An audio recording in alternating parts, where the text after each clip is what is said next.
پیسے سے بڑی سہولتیں پیدا ہو جاتی. جب آپ نے کسی کے لیے ٹین کے بیچ میں پانی گرم کر کے غسل خانے تک نہیں پہنچانا, گیزر نے چلنا ہے, تو ایک رابطہ ٹوٹ گیا نا جی. جب آپ نے کسی کے لیے چپاتی گرم پکا کے میز پہ نہیں رکھنی تو ایک اور رابطہ ٹوٹ گیا. بالکل. رات کو دبانے والا اگر آتا ہے شوہر کو تو آپ کا ایک اور رابطہ ٹوٹ گیا. یہ ڈپینڈنسی کا کھیل ہے.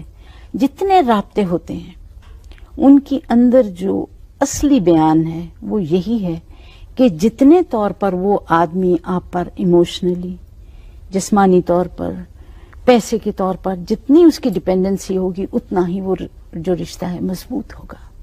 آپ کی بوڑھی ماں جو ہے نہ وہ کسی سے بات کرنے جوگی ہے, نہ وہ ڈاکٹر افورڈ کر سکتی ہے, اسے کسی نے ملنے نہیں آنا.